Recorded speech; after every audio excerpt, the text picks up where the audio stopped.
وداعيا إلى الله بإذنه وسراجا منيرا। সম্মানিত ভাই বোনেরা, আমরা এখন হযরত মুআবিয়া রাদিয়াল্লাহু মৃত্যু এবং এজেদের প্রতি চিঠি প্রসঙ্গে আলোচনা করব। হযরত মুআবিয়া রাদিয়াল্লাহু হিজরি 60 সালের রজব মাসে মারা যান।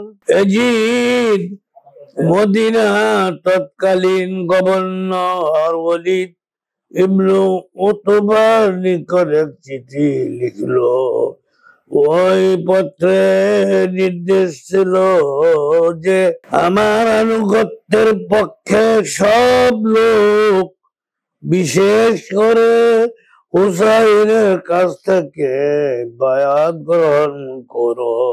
হুসাইন রাদিয়াল্লাহু আনহু যদি বায়াত করতে অস্বীকার করে তাহলে তার গর্দান উড়িয়ে দাও এবং আমার কাছে পাঠাইয়া দাও।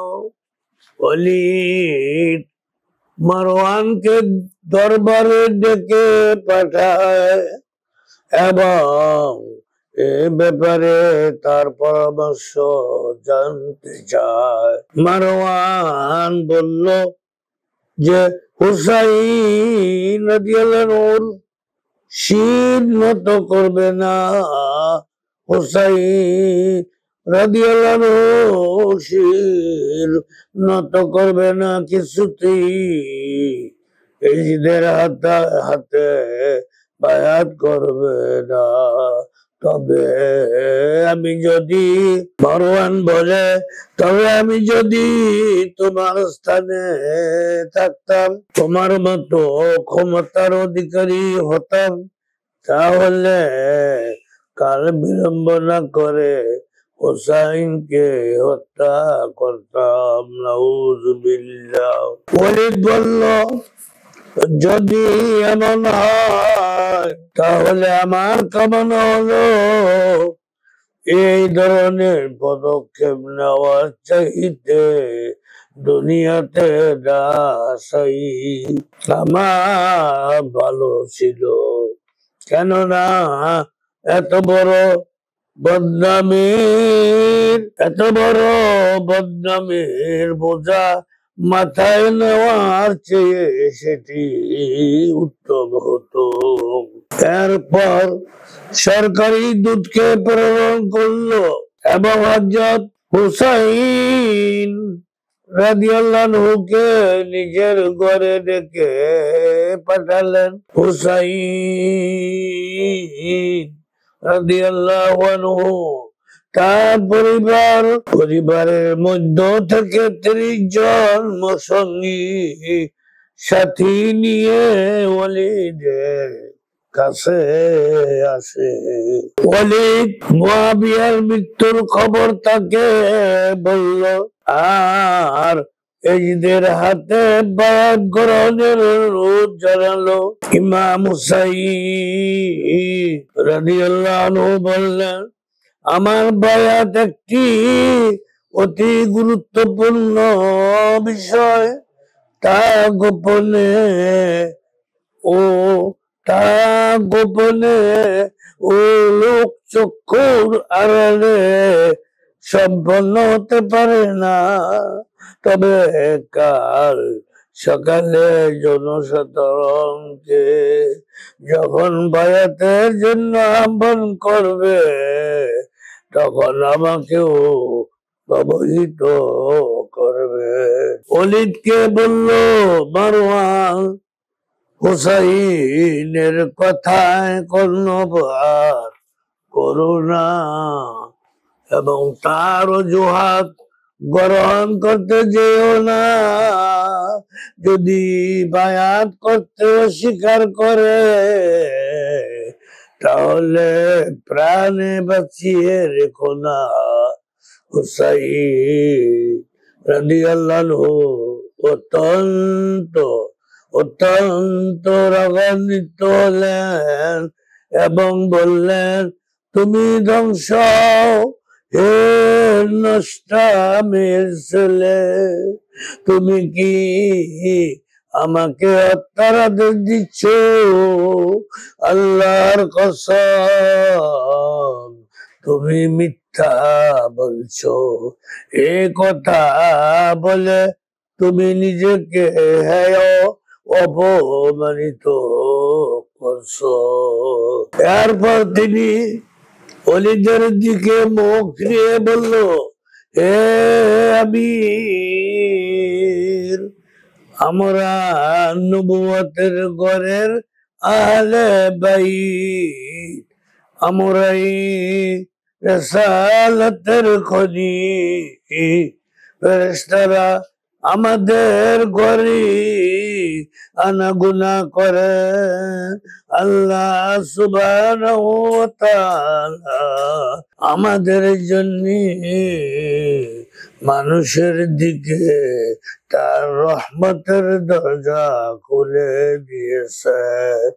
এই রহমতের সমাপ্তি হবে, এই রহমতের সমাপ্তি হবে আমাদের নামে। আর এজিদ হলো একটা ফাসেক, মদখোর, খুনি এবং প্রকাশ্য শরীয়ত লঙ্ঘনকারী লোক। আমার মতো কোন লোক এজিদের হাতে বায়াত করবে না। তবে কাল ভোর হোক, এই সময়ের মধ্যে আপনিও ভেবে চিনতে দেখেন, আমিও চিন্তা ভাবনা করে দেখব যে আমাদের মধ্যে কে খেলাফতের যোগ্য। এই কথা বলার সাথে সাথে তিনি এজিদের ঘর থেকে বেরিয়ে আসেন। মারাউন এজিদকে লক্ষ্য করে বলল, তুমি আমার উপদেশের প্রতি কর্ণপাত করনি, আমার অবাধ্যতা করেছ। ওলীদ বললেন, ধ্বংস তোমার জন্য। তুমি কি আমার দিন ও দুনিয়া ধ্বংস করার জন্য পরামর্শ দিচ্ছ? খোদার কসম, আমি চাই না যে দুনিয়ার যত আমার হাতে থাকুক। দুনিয়ার রাজত্ব আমার হাতে থাকার জন্য আমি হুসাইন রাদিয়াল্লাহু আনহুকে হত্যা করি। খোদার কসম, আমি বিশ্বাস করি না যে কেউ হুসাইন রাদিয়াল্লাহু আনহুর রক্তের বোঝা মাথায় নিয়ে আল্লাহর সাথে সাক্ষাৎ করবে। এই ধরনের লোকের অবশ্যই নেক আমলের পাল্লা হালকা হবে এবং ক্ষমা পাওয়ার আশাও বাতিল হবে। মহান আল্লাহ সুবহানাহু ওয়া তাআলা তার দিকে রহমতের দৃষ্টিতে তাকাবেন না, গুনাহ থেকে তাকে পবিত্র করবেন না।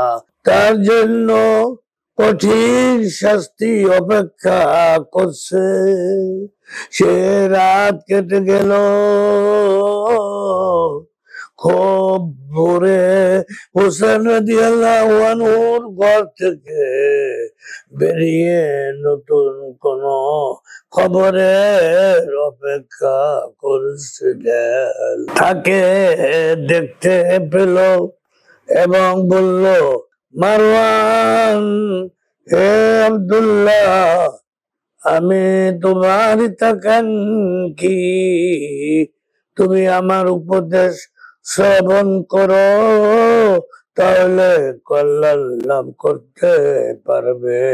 হুসাইন রাদিয়াল্লাহু আনহু জিজ্ঞেস করলেন, তোমার উপদেশ কি বলো দেখি।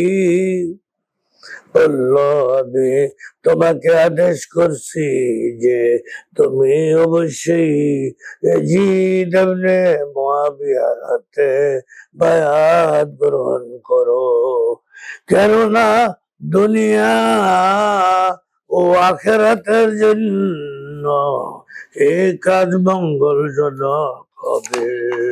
নাউযুবিল্লাহ।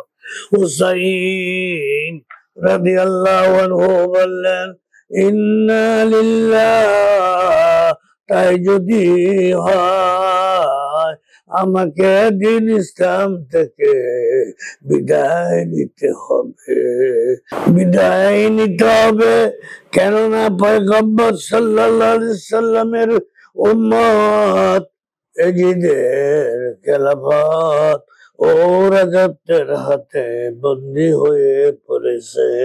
আমি আমার নানা রাসূল খোদা সাল্লাল্লাহু আলাইহি সাল্লাম থেকে শুনেছি যে আবু সুফিয়ানের বংশধরদের জন্য খেলাফত হারাম।